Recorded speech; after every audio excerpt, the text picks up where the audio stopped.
안녕하세요. 해외 축구를 전문 분석해드리고 있는 해축다나와입니다. 시청료는 구독과 좋아요입니다. 스포츠가 어렵게 느껴지신다면 댓글을 통해 무료 멤버방에서 99% 적중률의 픽을 받아보세요. 이 경기는 양팀 모두 뚜렷한 공격 플랜을 제시하지 못한다는 점에서 공통적인 한계를 가진다. 루마니아는 미하일라의 돌파와 타타세의 제공권으로 기회를 만들 수 있으나 슈팅 정확도와 마무리 부족이 득점 부재로 이어질 가능성이 크다. 캐나다는 데이비드와 샤펠버그의 개인 기량이 위협적일 수 있으나 전술적 다양성이 부족해 단조로운 전개에 그칠 위험이 크다. 그리고 두 팀 모두 플랜 B 전술이 부재한 상황에서 막히면 새로운 루트를 찾지 못하고 공격 효율이 극도로 떨어진다. 특히 경기 후반으로 갈수록 체력 저하와 득점력 부재가 겹치며 양팀 모두 골망을 흔들지 못하고 끝날 확률이 높다. 결국 이 경기는 주고받는 공방 속에서도 무득점에 가까운 답답한 경기로 굳어질 가능성이 크다. 루마니아는 전방 마무리 능력 부재가 발목을 잡고 캐나다는 개인 기량 의존도가 높아 팀 전술의 다양성이 떨어진다. 양팀 모두 전술적 대안을 찾지 못해 90분 내내 답답한 흐름이 반복될 가능성이 크다. 결국 골망은 쉽게 열리지 않을 것이고 이번 경기는 무득점 무승부로 끝날 가능성이 높다. 이 경기는 양팀 모두 지나치게 단조로운 전술 구조로 인해 긴 시간 루즈하게 흘러갈 가능성이 크다. 아이슬란드는 구두연센을 향한 롱볼과 포스트 플레이로만 공격을 풀어가는 경향이 강하다. 아제르바이잔 역시 누리 F-M넬리의 단일 루트에만 의존해 창의적 전개가 부족하다. 양팀 모두 플랜 B 전술이 부재해 수비 입장에서는 대응하기가 오히려 수월하다. 후반 교체 자원들 또한 흐름을 근본적으로 바꿀 만한 영향력을 갖추지 못했다. 결국 답답한 전개가 90분 내내 반복되며 승부의 균형을 깨지 못한 채 무승부 가능성이 높다. 아이슬란드와 아제르바이잔 모두 전술적 단순함과 공격 패턴의 반복성이라는 한계가 뚜렷하다. 공격수들의 개인 능력에 지나치게 의존해 팀 차원의 변칙성이 거의 없다. 교체 자원들도 공격력 강화 효과가 제한적이라 후반부에도 루즈한 흐름이 이어질 전망이다. 따라서 이번 경기는 무승부로 귀결될 가능성이 가장 높다. 이 경기는 이미 객관적인 전력 차이에서부터 균형이 무너져 있다. 이탈리아는 점유율과 압박 모두에서 우위를 점하고 특히 코너킥 패턴을 통한 헤더 공격은 에스토니아에게 큰 위협이 될 것이다. 반면 에스토니아는 빠른 역습을 노리겠지만 중원에서의 열세와 세트피스 불안이 겹치며 공격 전환조차 매끄럽게 이어가기 어렵다. 그리고 시간이 지날수록 에스토니아의 수비 집중력은 떨어질 수밖에 없고 이탈리아는 다양한 루트로 기회를 창출하며 스코어 격차를 벌려갈 것이다. 결국 경기의 흐름은 이탈리아가 처음부터 끝까지 틀어질 가능성이 높다. 이탈리아는 코너킥 세밀 패턴과 전술적 완성도를 앞세워 경기 흐름을 초반부터 장악할 수 있다. 에스토니아는 사피넨과 카이트의 역습 시도에도 불구하고 전술적 짜임새와 피지컬 열세로 인해 반전 가능성이 희박하다. 따라서 이번 경기는 이탈리아가 안정적인 운영과 세트피스 강점을 무기로 무난히 승리를 챙길 가능성이 높다. 이 경기는 홈 강세와 공격 효율성에서 뚜렷하게 앞서는 그리스가 확실한 우위를 점할 수 있다. 이오아니디스가 전방에서 기회를 만들어주고 펠카스와 바카세타스가 이를 마무리하며 다채로운 공격 패턴을 완성할 수 있다. 반면 벨라루스는 전개 속도가 느리고 후반부 집중력이 떨어져 실점을 허용하는 흐름이 반복될 가능성이 크다. 그리고 최근 국제무대 데이터에서도 홈원정 성적 격차가 극명하게 갈리는 만큼 심리적으로도 원정팀이 불리하다. 결국 이 경기는 전술적 완성도와 경기 운영 능력에서 한 수 위인 그리스가 흐름을 완전히 지배할 가능성이 크다. 승부처에서의 집중력 차이 역시 홈팀 그리스 쪽으로 기울어질 수밖에 없다. 그리스는 홈에서 안정된 수비 조직과 바카세타스를 중심으로 한 날카로운 공격 전개로 상대를 압박할 수 있다. 벨라루스는 원정에서 수비 라인이 쉽게 무너지고 공격이 단조로운 한계를 보이며 고전할 수밖에 없다. 이번 경기는 그리스가 홈 강세와 전술적 완성도를 무기로 삼아 승리를 완성할 가능성이 높다. 이 경기는 전술적 상성이 그대로 경기 양상에 반영될 가능성이 크다. 체코가 3백으로 나서면 윙백이 커버해야 할 범위가 넓어지고 몬테네그로는 포백 기반에서 치면 윙어와 풀백이 동시에 카담의 수적 우위를 만든다. 이 우위는 단순히 크로스 기회로만 이어지지 않고 하프 스페이스 침투를 통해 슈팅 찬스로 직결될 수 있다. 반면 체코는 쉬크의 결정력에 기대해야 하는 단조로운 공격 루트가 많아 측면 주도권을 잃을 경우 답답한 전개에 직면할 수 있다. 결국 측면에서 수적 우위를 점하는 몬테네그로가 공격적으로 더 다양한 옵션을 가져가며 경기를 지배할 가능성이 높다. 몬테네그로는 측면에서 확실한 수적 우위를 점하며 하프스페이스까지 적극적으로 공략할 수 있다. 체코는 쉬크의 개인 능력에 기대겠지만 전술적 구조적 약점이 노출될 가능성이 높다. 결국 이 경기는 몬테네그로가 전술적 상성을 활용해 경기를 원하는 방향으로 끌고 가며 승리할 가능성이 크다. 이 경기는 체력과 활동량이 승부의 핵심 포인트가 될 전망이다. 슬로베니아는 홈 이점과 강한 압박으로 경기 초반부터 주도권을 잡을 가능성이 높다. 반면 스웨덴은 장거리 원정과 피로 누적으로 인해 평소의 기동력을 발휘하기 어려운 상황이다. 중원에서 로브리치가 압박 강도를 높이면 스웨덴의 빌드업이 끊기며 역습 기회가 다수 발생할 수 있다. 또한 슬로베니아의 빠른 전환과 세트피스 위협이 더해지면 경기 후반에도 주도권을 놓치지 않을 수 있다. 결국 체력과 집중력에서 확실한 우위를 보일 슬로베니아가 유리한 흐름을 끝까지 이어갈 가능성이 크다. 슬로베니아는 홈에서의 강한 압박과 빠른 전환으로 스웨덴의 템포를 무너뜨릴 수 있다. 스웨덴은 장거리 이동과 피로 누적으로 전술적 완성도를 유지하기 어렵고 후반 체력 저하가 두드러질 수 있다.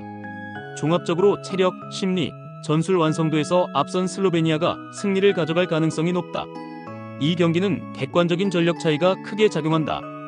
페로 제도가 홈에서 수비 블록을 낮추고 버티려 하겠지만 압박 강도와 세트피스 집중력에서 한계가 뚜렷하다. 반대로 크로아티아는 세트피스 상황마다 다양한 전술 패턴으로 기회를 창출할 수 있고 페리시치와 크라마리치가 상대 수비를 끊임없이 흔들 것이다. 페로 제도가 초반에는 의지를 보이더라도 체력 부담과 수비 집중력 저하가 겹치면 후반부에는 크로아티아의 공격 물량 공세를 막아내기 어렵다. 결국 경기 전체 주도권은 크로아티아가 쥐고 세트피스를 중심으로 득점 흐름을 가져갈 가능성이 높다. 이 경기는 전력 격차와 세트피스 집중력이 명확히 갈라지는 구도다. 페로 제도는 홈 이점에도 불구하고 체력과 수비 집중력에서 약점을 드러낼 수밖에 없다. 반면 크로아티아는 세트피스와 측면 돌파를 앞세워 경기 내내 압박을 이어갈 수 있으며 후반부로 갈수록 득점 기대값이 높아진다. 결국 크로아티아가 안정적인 전술 완성도와 개인기량 우위로 승리를 완성할 가능성이 크다. 이 경기는 프랑스의 전술적 디테일이 경기 흐름을 주도할 가능성이 높다. 튀랑과 셰르키가 페널티 박스 측면 하프 스페이스를 공략하는 연계는 단순하면서도 치명적이며 우크라이나 수비가 이를 따라가기엔 부담이 크다. 특히 원투 패스 패턴과 시선 교란 무브먼트는 오프사이드 트랩을 깨부수는 데 최적화돼 있어 우크라이나 최종 라인이 무너질 위험이 높다. 반면 우크라이나는 카바에프와 주부코프를 앞세워 반격을 노리겠지만 압박과 공간 커버에서 흔들리면 경기 주도권을 되찾기 어렵다. 결국 프랑스의 패턴 플레이가 누적되며 경기 전체 흐름은 프랑스 쪽으로 크게 기울 전망이다.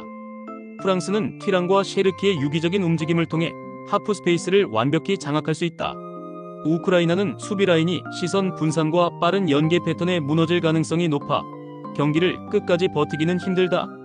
따라서 이번 경기는 프랑스가 전술적 디테일과 피지컬 모두에서 우위를 점하며 승리를 가져갈 시나리오가 유력하다.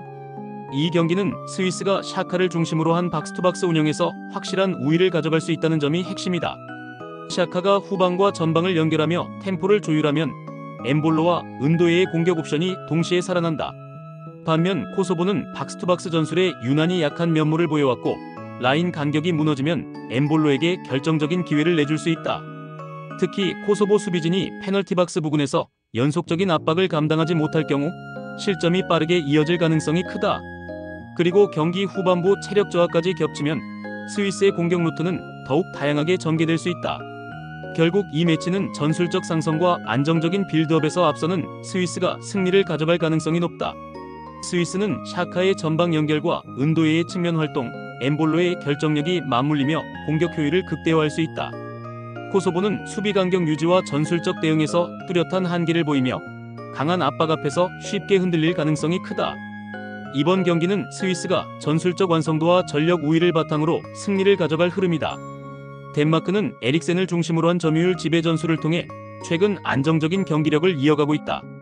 특히 볼이 위치한 지역마다 다수의 선수를 배치해 수적 우위를 만드는 방식은 상대의 압박을 무력화시키는 데 효과적이다.